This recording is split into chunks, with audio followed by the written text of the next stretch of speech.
Good morning and welcome to this Musings on a Monday, which is just a little thought for the week to kind of set us up to be encouraged and inspired by something or someone.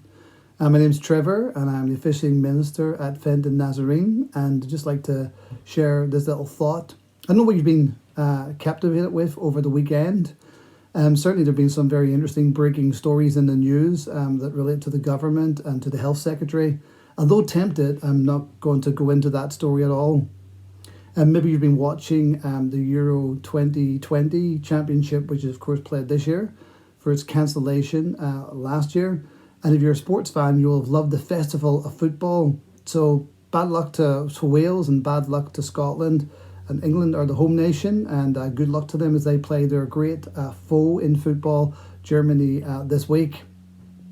Also, if you're if you're a sports fan, you might also like the beginning of Wimbledon today, which also marks the beginning of Andy Murray's return to grass tournament in a major slam for the first time in 4 years.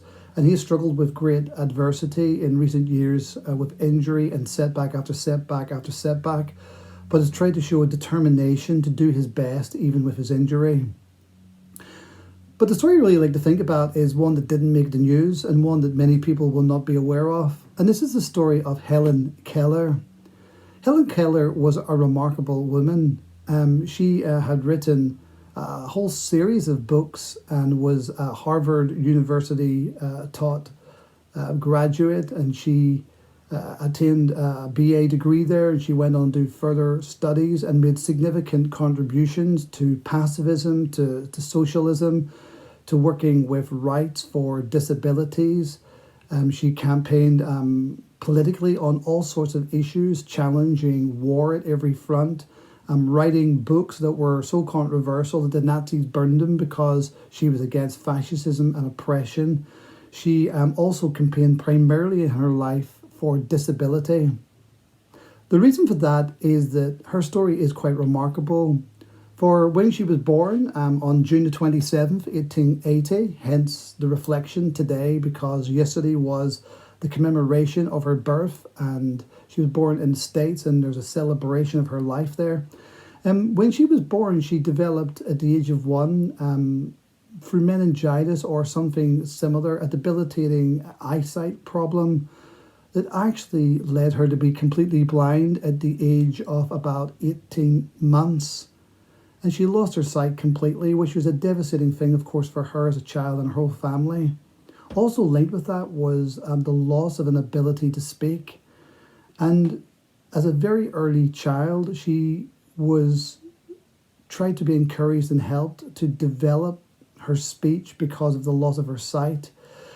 And through much hard work, through much perseverance, through grit and determination of her family and her own life, she began to learn through using techniques that were developed early on in Braille and other sort of sights and sounds, things that she picked up in her life, for a range of skills to determine herself that she would speak fully again. And so she began to develop skills and habits through much hard work and extreme pain and difficulty, the ability and determination to not let her inability to speak prevent her from learning how to speak, and spent many years learning how to articulate her words and worked on it every single day throughout her whole life to improve her speech so that she would be able to talk and communicate to others. And in her eyesight, though that was lost, she tried to imagine a world through her disability. She said that she tried to picture a world that would be the most perfect world as possible.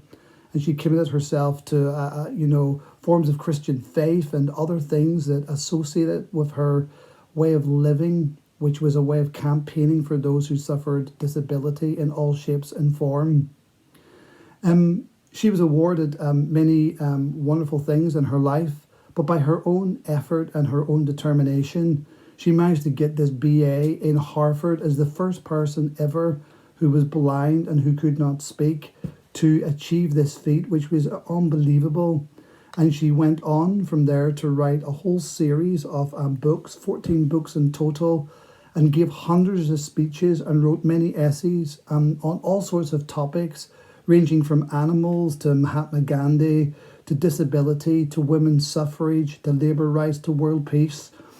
She was a supporter of many American civil liberties union agenda, and she campaigned until the end of her life at the age of 87, when she died in 1968, for against the Vietnam War and other things, as she tried to give her life through her disabilities to champion those who were often forgotten.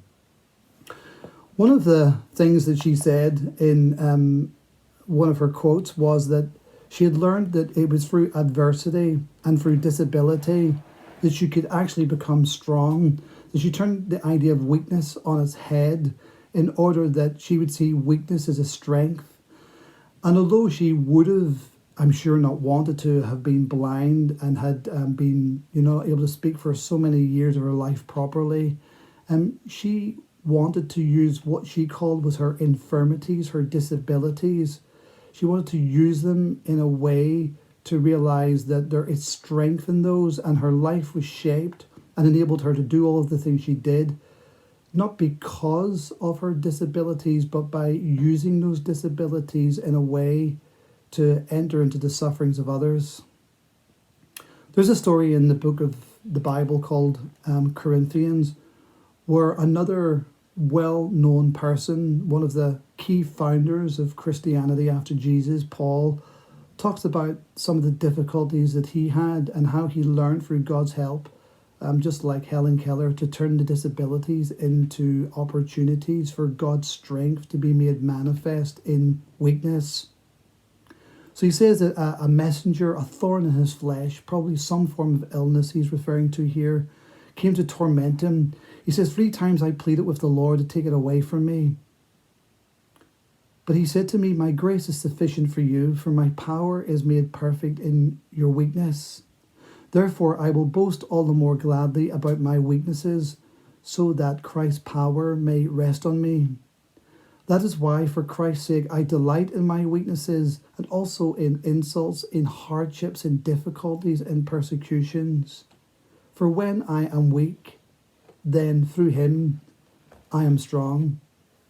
Helen Keller was a believer in God, and she asked God to help her in her disabilities and to use them in ways that might serve others. And though she felt at times very weak, she was very strong, and her biography is worth a great read that talks about her wonderful life of determination and overcoming things that were unbelievably difficult for the time that she lived in, and for the many great successes and contributions she made to the world and to others.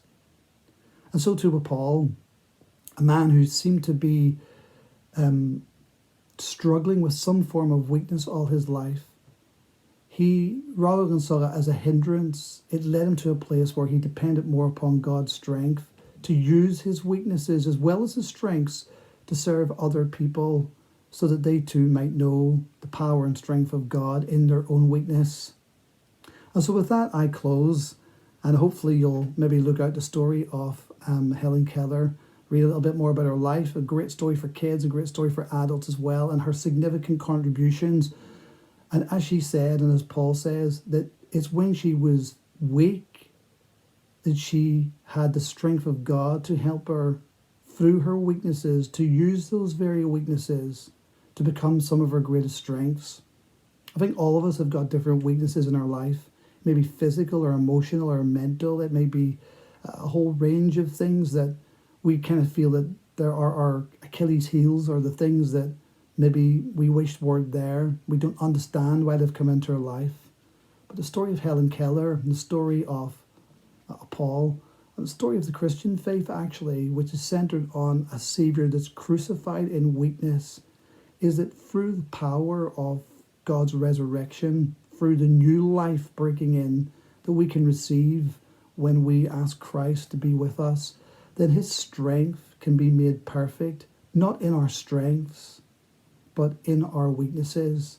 And that our weaknesses can actually become the very thing that give opportunity to not only help others and comfort others, but become some of the greatest assets when we turn them over to take care of God. So wish you well for this week, whatever you're up to. Hope you have a great week, and hopefully I'll catch you next Monday in our Musings on a Monday.